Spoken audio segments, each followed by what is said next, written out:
Hello everyone, my name is Jessica Bevins, and today we're going to take a trip. Do you dream of going somewhere tropical, somewhere with blue water and white sand? Well, from what I could tell from the student profiles and some of the Instagram posts, I would say some of you, if not many of you, are answering yes to those questions. Mark Twain once said, "I went to Maui to stay a week and remained 5. I never spent so pleasant a month before, or bade any place a goodbye so regretfully. I have not once thought of business, or care, or human toil, or sorrow, or weariness, and the memory of it will remain with me always." Today we're going to take a trip to Maui, Hawaii, and I chose Maui because my husband and I spent 8 incredible days there in July of 2013. I hope that through my personal experience and personal photos, I'll be able to guide you through the island so you can see all that it has to offer. Today I will cover a few general facts, some places to stay, and things to do. So a few facts about the island of Maui. It's about 730 square miles, and it is the second largest of the Hawaiian Islands. There are 120 linear miles of beaches, 81 accessible beaches, and the beaches have sand that varies in color from white, black, salt and pepper, and green. I also wanted to add just a couple facts about Hawaii in general. Hawaii is the only state that produces coffee commercially, and the picture is one we took on our zipline tour. Hawaii also produces 1/3 of the world's supply of pineapple, and if you like pineapple, it is 10 times better in Hawaii than anything we have here on the East Coast. So now we'll cover just a few things about places to stay in Hawaii. Maui is split up into 5 regions: West Maui, South Maui, Central Maui, Road to Hana, and Upcountry Maui. I'm going to cover some advantages and disadvantages of each area. So the first I'm going to cover is West Maui, and this includes Lahaina, Kaanapali, and Kapalua. We stayed in Kapalua, but we did a lot of shopping and dining in Lahaina and Kaanapali.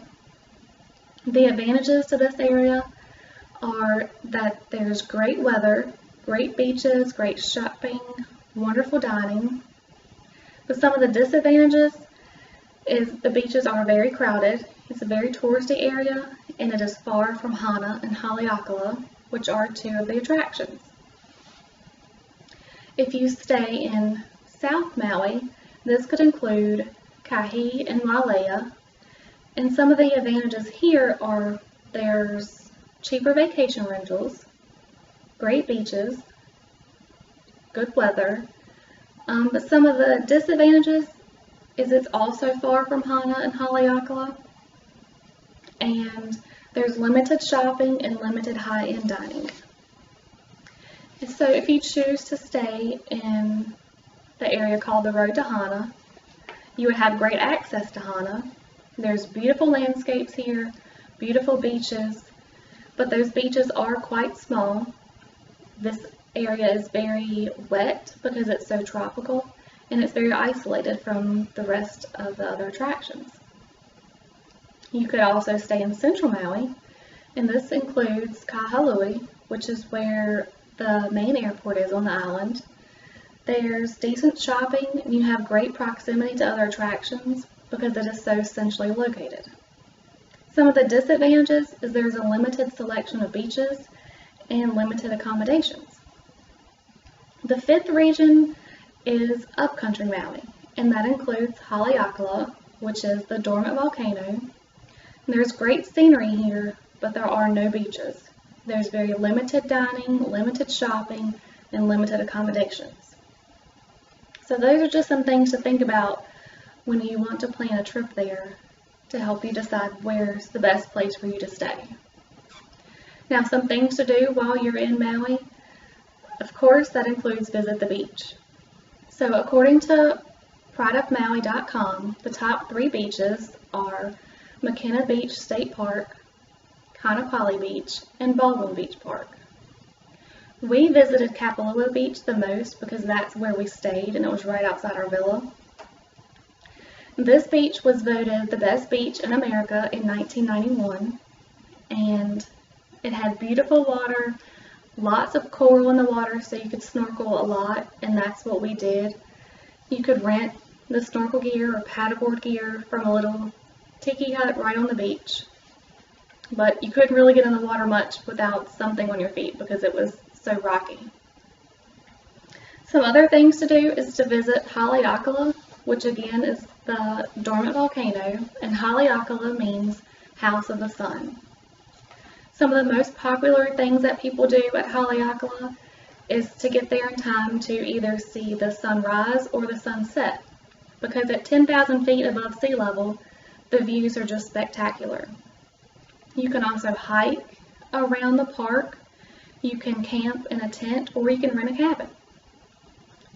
If you visit Maui during the winter months, which includes December through May, you can whale watch. Whales are seen off the west and south coast, and you can take whale watching tours out of Lahaina. And you can also see the whales from the shoreline from McGregor Lookout Point, Kaanapali Beach, or Wailea Beach. One of the things that we did that was one of my favorites was the road to Hana. This trip from Kahului, which is where the airport is, to Hana is 52 miles, but it takes 2 to 4 hours because the road is very windy and narrow. There's 59 bridges, and most of those bridges are one-lane bridges. So you have to be very careful, drive slowly, watch where you're going, and look out for other cars. There's also great lookout points to stop and enjoy the scenery, take in the waterfalls, and once you get to Hana, you can stop and eat at a local eatery, shop a little bit, and enjoy the black sand beach that's there, and that was a lot of fun. Another great thing to do in Maui is enjoy the food. There's awesome fresh seafood. They combine all kinds of different flavors. It's great. And a lot of the restaurants are waterfront, or you can see the water from the restaurant, and they're completely open.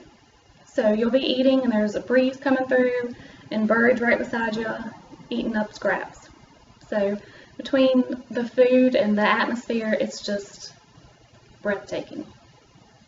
Some other things to do while there is to go to a luau, which we did and we thoroughly enjoyed. You can also golf, which my husband did. You can deep sea fish, and you can take a zip line tour, which was fun too. So those were just some of the wonderful things that Maui has to offer. And one last fact, Maui has over 2.2 million visitors a year. And with average temperatures of 75 to 85 degrees, lots of attractions, beautiful scenery, things to do, great food, I can understand why there's so many visitors every year. If you ever decide you want to take a trip to Maui, I hope you can make it a reality and go, because it is well worth it. And I hope that after this speech, you have a better idea of things to do, places to stay, and some key facts. Thank you so much for your time.